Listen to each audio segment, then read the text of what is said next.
The blizzard raged, a furious white maelstrom consuming the world. Snow piled in treacherous drifts, swallowing familiar landmarks, muffling all sound save the relentless howl of the wind.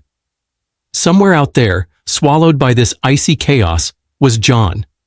And somewhere, driven by a primal, unbreakable bond, a golden retriever named Buddy Doug. His paws, raw and bleeding, churned through the hardened snow, a relentless, desperate rhythm against the deafening silence of the storm. All night he dug.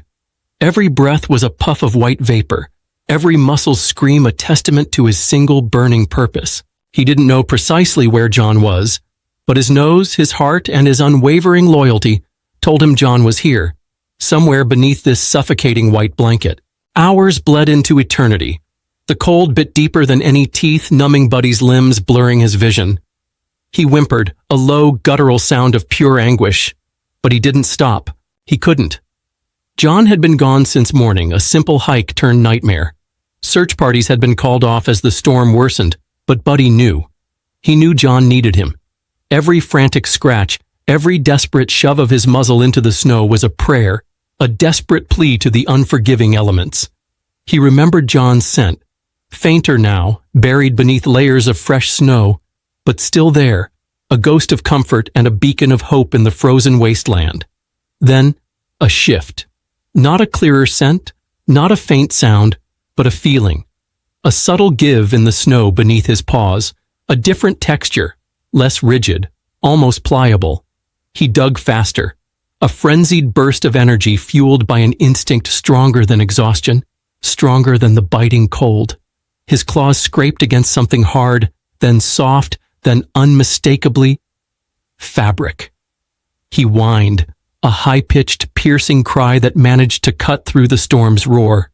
With a final, furious lunge, he clawed away the last heavy layer of snow. There, partially buried, half-frozen and barely breathing, was John. His face was pale, lips a terrifying blue, eyes fluttering weakly beneath frost-laden lashes. Buddy nuzzled him frantically, nudging, licking, whimpering, trying with every ounce of his being to warm the body that was growing colder by the second. But John was unresponsive, dangerously inert. Buddy's heart hammered a frantic drum against his ribs. He had found him. Now what? John was here, but he was slipping away. He nudged John again, then looked around frantically, his golden eyes wide with a desperate plea. No one. The storm still howled its mournful tune. Buddy let out a series of barks, sharp and desperate, unlike any sound he had ever made before. It was a bark that carried the weight of a life in peril. He barked until his throat was raw, until his lungs ached. Then, with a sudden surge of understanding, he ran a short distance, barked again, even louder, and ran back to John, pawing frantically at his inert body. He repeated this, a frantic dance of desperation and communication, a beacon of sound against the whiteout. His barks, though faint against the storm's fury, carried a unique, undeniable urgency.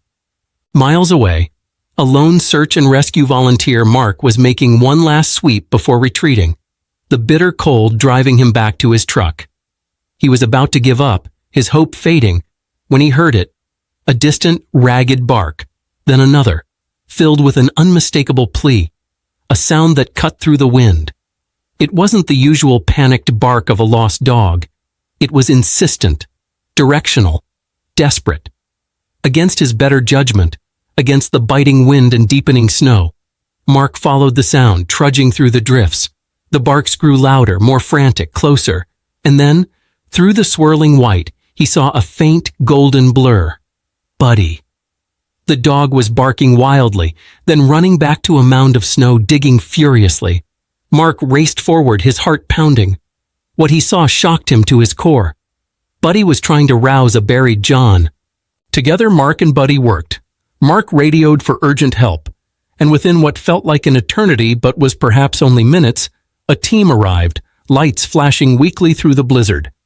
John was carefully airlifted, severely hypothermic, but miraculously alive.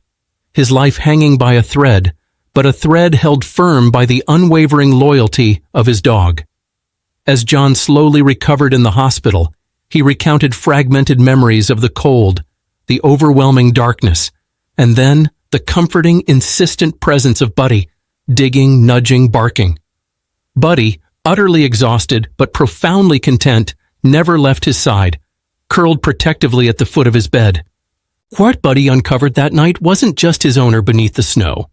He uncovered the profound truth that love knows no bounds, that loyalty can pierce through the darkest storms, and that sometimes the most extraordinary heroes walk on four paws, guided by an instinct that truly saves a life. It was a second chance, born from an unbreakable bond, a testament to hope found in the most desperate of nights, a reminder that even in despair, there is salvation.